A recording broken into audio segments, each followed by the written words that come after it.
So on Tuesday, the Boys and Girls Club of Harlem held their Youth of the Year benefit at the famous Edison Ballroom. To say it was a rousing success would be an understatement. It was truly a celebration of achievement, purpose, and destiny. But to make the destiny come true in the future, the club needs help and help from the private sector.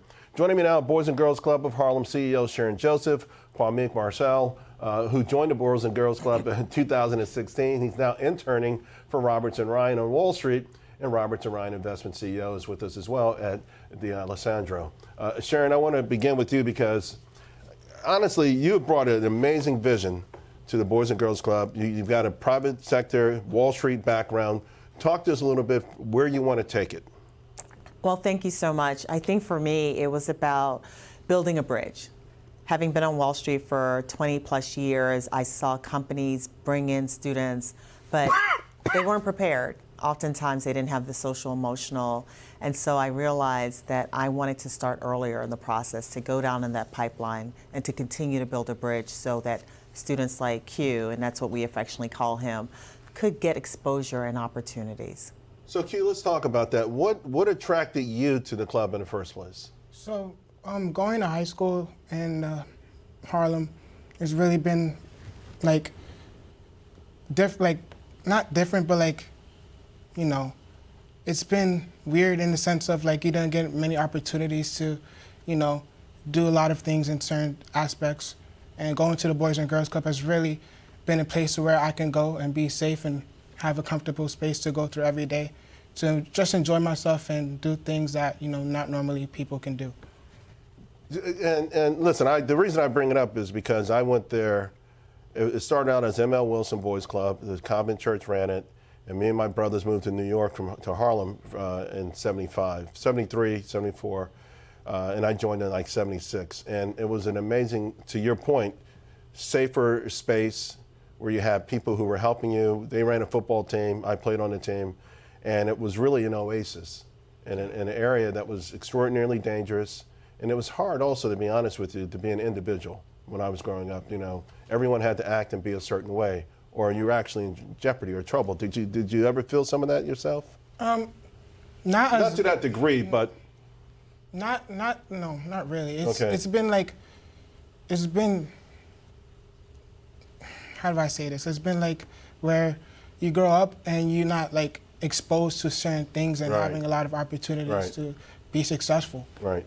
And let me talk to you for a moment because Robin and Ryan, the firm itself was founded by a U.S. Marine Corps Vietnam veteran, Purple Heart recipient, and it feels like this is sort of in the ethos, this is sort of in the veins of your firm, to go out and help people.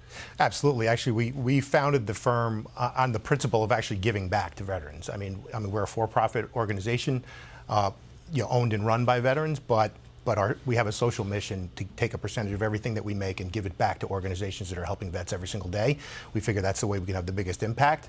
But one of the biggest things that you find when you go out and you work with these organizations is you meet these incredible people, and it kind of gives you faith in the country that it's still a great country.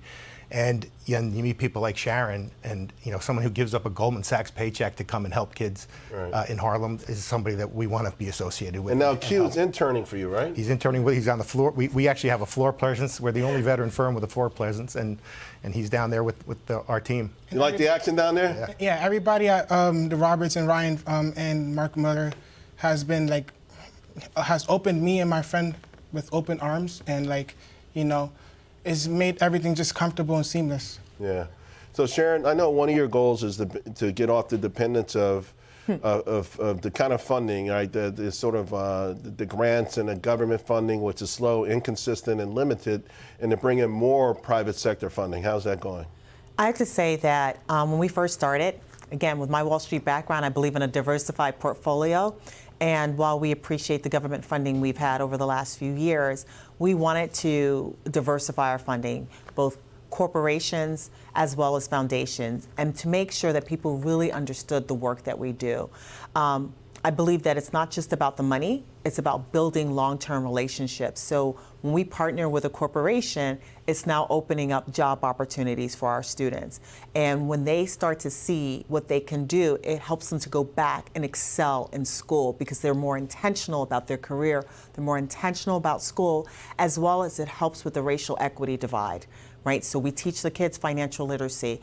I get that through the corporations and the foundations. Right. They support that mission. It's amazing that financial literacy is not something that's mandatory in all schools, schools, yes. at a young age, right? I mean, Yeah. isn't it amazing? Yeah, it is. It's not amazing. It's just like it's like pretty bizarre and like not. It's like. He knows that I get on top of them.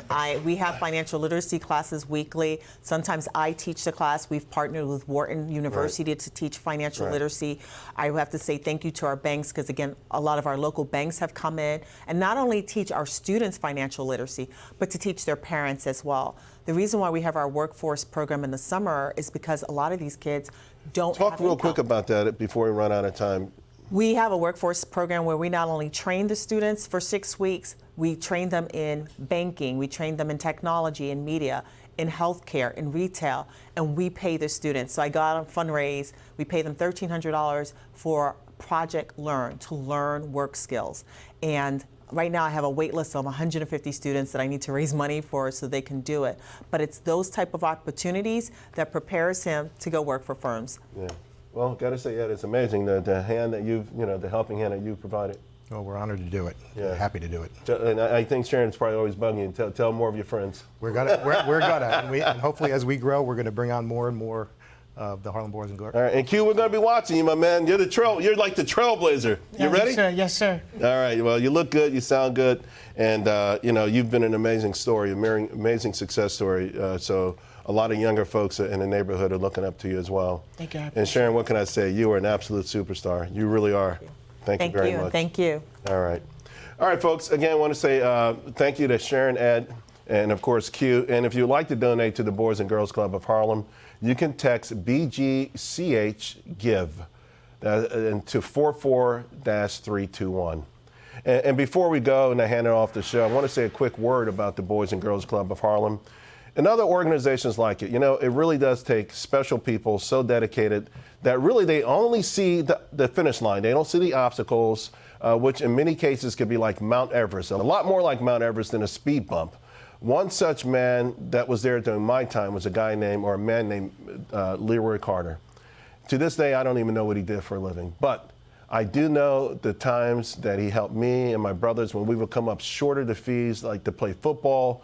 He always reached in his pocket, and he did that, by the way, for anyone on the team. He ran the program soup to nuts.